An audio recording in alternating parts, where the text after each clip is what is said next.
अस्सलामु अलैकुम वरहमतुल्लाहि वबरकातुहू। ताजदार ख़त्म नबूवत जिंदाबाद जिंदाबाद जिंदाबाद। वीडियो देखने से पहले मेरे चैनल को सब्सक्राइब करें और बेल आइकन के बटन को लाजम प्रेस कीजिएगा ताकि हर आने वाली नई वीडियो का नोटिफिकेशन आपको बर वक्त मिल सके। बराए मेहरबानी बहुत बहुत शुक्रिया। ताजदार ख़त्म नबूवत जिंदाबाद जिंदाबाद जिंदाबाद। अल्हम्दुलिल्लाह वकफ़ा वसलामुन अला इबादिहिल्लज़ीना इस्तफ़ा अम्मा बाद फ़अऊज़ु बिल्लाहि मिनश शैतानिर रजीम बिस्मिल्लाहिर रहमानिर रहीम रब्बि इश्रह ली सदरी व यस्सिर ली अमरी वहलुल उक़दतम मिन लिसानी यफ़क़हू क़ौली। सदक़ल्लाहुल अज़ीम। मौजूद ख़वातीन व हज़रात, इस वक्त पाकिस्तान के तूल अर्ज़ में अखबारात में टीवी चैनल्स के ऊपर और आम लोगों के दरमियान एक खास किस्म की बहस चल रही है कि यूरोपीय यूनियन के अंदर एक करारदाद मंजूर की गई है कि पाकिस्तान जो है वो अपनी अक़लियतों के हिसाब से बहुत जुल्म रवा रख रहा है और ख़ास तौर पे ईसाई अक़लियतों के बारे में और एक जोड़े के बारे में तकरीर की गई है कि जो तौहीन रसालत की सजा भुगत रहा है। साथ ही ये कहा गया है कि पाकिस्तान में एक बड़ा जालिमाना सा कानून है तौहीन रसालत सल्लल्लाहु अलैहि वसल्लम का, जिसको खत्म कर दिया जाए। इस करारदाद के अंदर किसी किस्म की कोई बाइंडिंग क्लॉज नहीं है कि हम ये कर देंगे वो कर देंगे फलां कर देंगे, लेकिन पाकिस्तान के बुज़दिल और रसूलुल्लाह सल्लल्लाहु अलैहि वसल्लम की तौहीन रसालत के इस कानून को खत्म करने के दरपे वो सियासतदान और वो तजिया नगार जो हैं वो इसको बढ़ा चढ़ाकर पेश कर रहे हैं।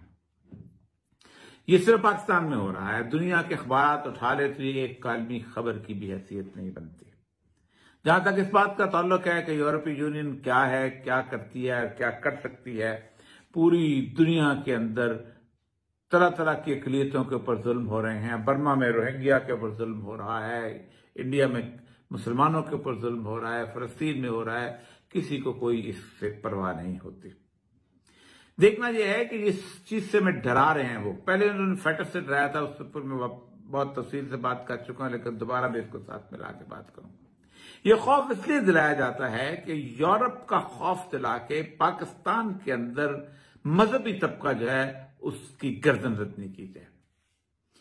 ये जीएसपी करता क्या है?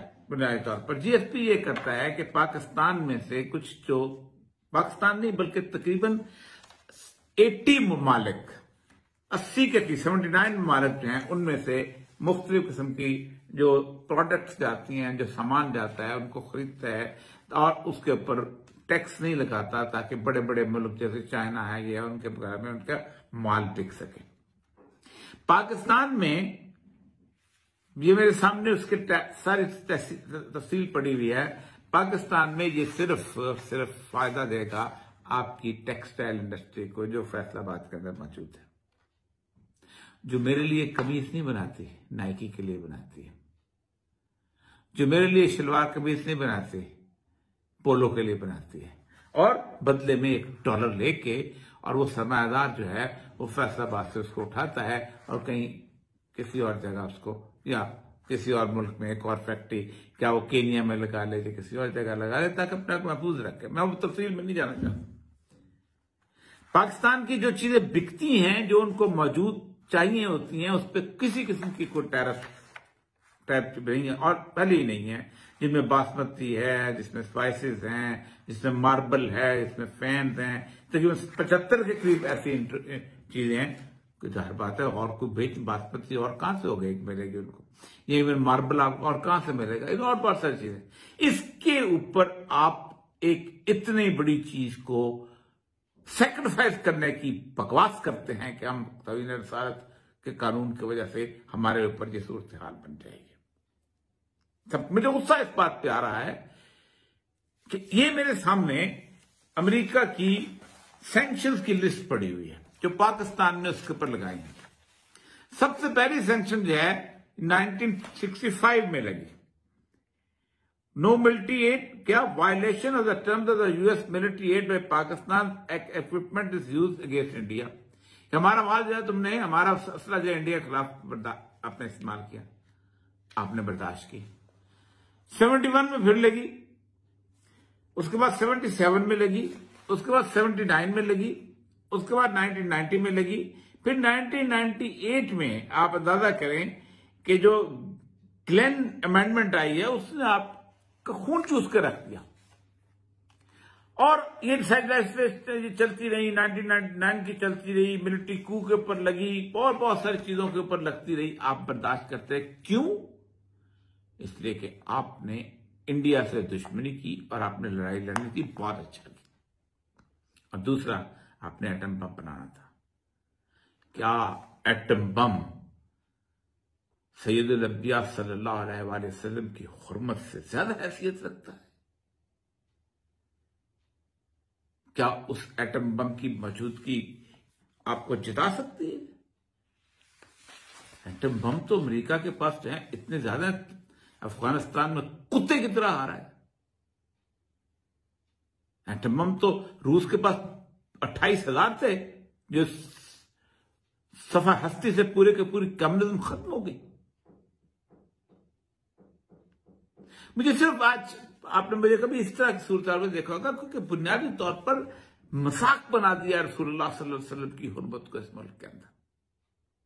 अब इस मुल्क की मिसाल दूंगा कि जो अल्लाह को नहीं मानते, लेकिन उनके यहां एक निजाम चलता है और वो है नॉर्थ कोरिया। नॉर्थ कोरिया जो है वो एंटी वेस्ट भी है और एंटी इंपीरियलिज्म भी है और एंटी कैपिटलिज्म भी है। छोटा सा मुल्क है, कोई ऐसा जिससे कहते हैं कि ज्यादा जैसे आप समझते हैं कि माशी लिहाज से मुस्तहकम भी हो, कुछ वो नहीं है। उन्होंने कहा हम अपनी एक जिंदगी गुजारना चाहते हैं और हमारे सामने हमारा मुस्तकबिल है, हम समझते हैं हम जो करना चाहते हैं हम करें, हम मिसाइल बनाएं, हम उसके साथ एटम बम बनाएं, कुछ बनाएं, हमारी मर्जी है, तुम कौन होते हो हमें रोकने वाले?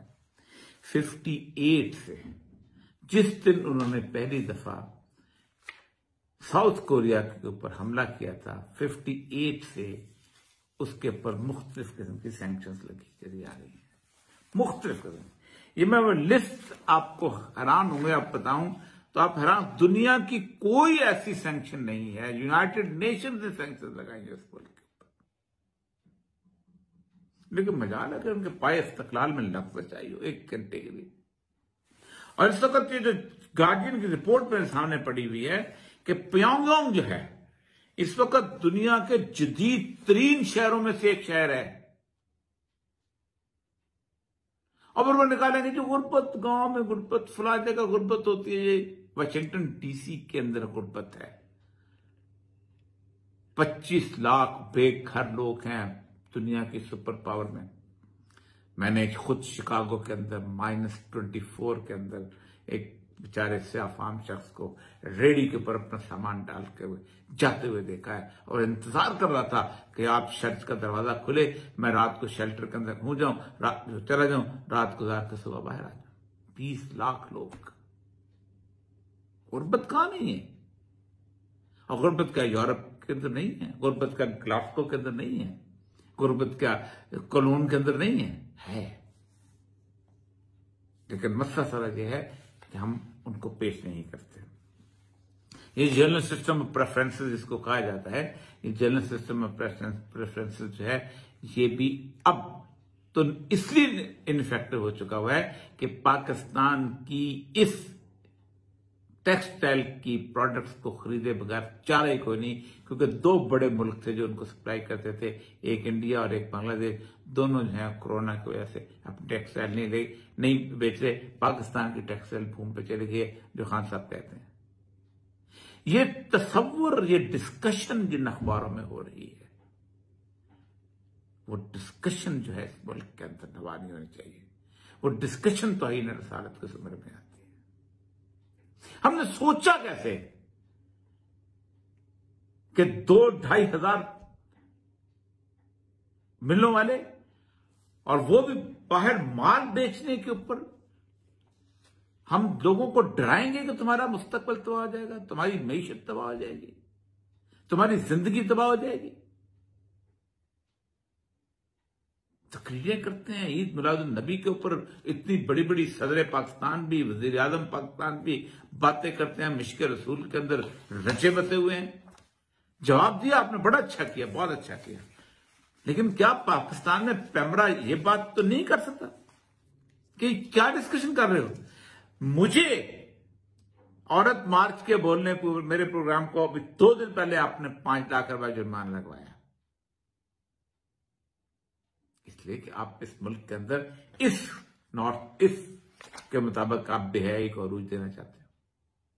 आपने अपना मुल्क तबाह किया। यूं कि मैं आखिरी बात कर रहा हूं क्योंकि बात लंबी हो रही है। आपने अपना मुल्क तबाह किया। आपने रसूलुल्लाह सल्लल्लाहु अलैहि वसल्लम की हिदायत कुरान की तालीमात के खिलाफ गए। कुरान कहता है वलकुम फिल क़िसास हयातुन या उलिल अलबाब। हमने किसास में जिंदगी रखी है। अगर तुम वाकई सही हो और चाहते हो, ध्यान रखते हो, उलिल अलबाब हो, अच्छी तरह समझदार लोग हो। आपने 20 साल इस यूरोपियन यूनियन के कहने के ऊपर चंद शर्टें बेचने के लिए, 2 जूते बेचने के लिए, 5 बिस्तरों की चादरें बेचने के लिए आपने 8,500 के करीब वो मुजरम मेहमानों की तरह, दामादों की तरह उसमें जेलों में पाले कि जिनको फांसी की सजा हो गई थी, क्योंकि यूरोपीय यूनियन कहती है अगर तुम फांसी सजा दोगे तो हम तुम्हारा रजिस्ट्रेशन खत्म कर देंगे। हुआ क्या? 800 वो लोग थे कि जो दहशतगर्द जिन कोर्टों से सजा में थे। आपके यहां एपीएस हुआ, आपकी चीखें निकल गई। फिर आपको पता चला कि जो अल्लाह उसके रसूल कहते थे कि वलकुम फिल क़िसास हयातुन या उलिल अलबाब, फिर आपने फांसियां देनी शुरू की। और वो भी अपने अदालती निजाम से नहीं दिलाई, आपने फौज के जरिए दिलाई, ताकि कहीं हमारे यहां गैरत नजर ना आ जाए दुनिया के अंदर। याद रखिए,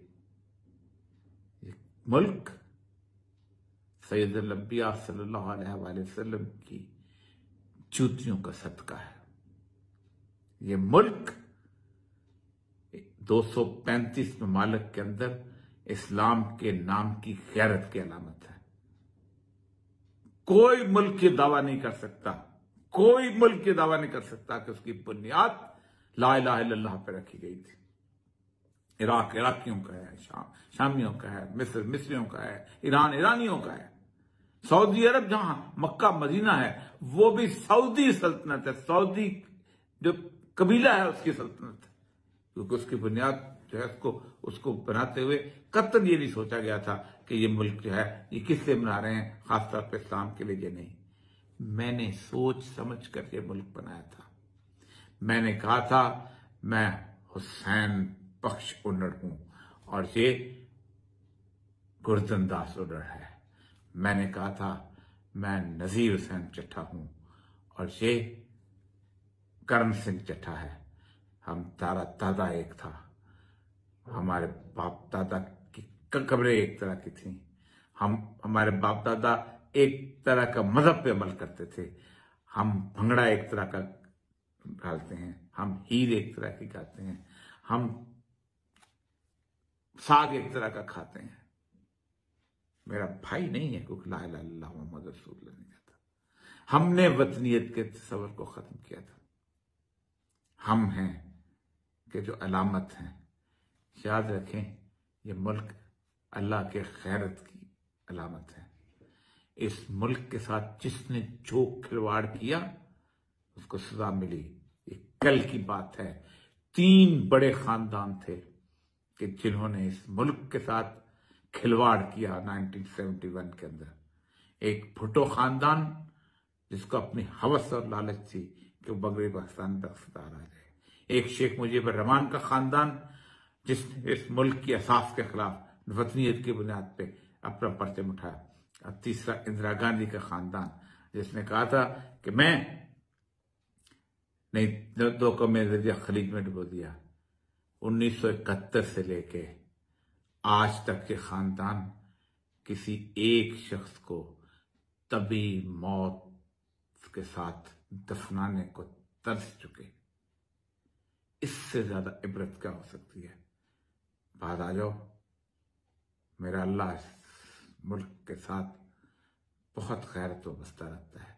फातह बरू।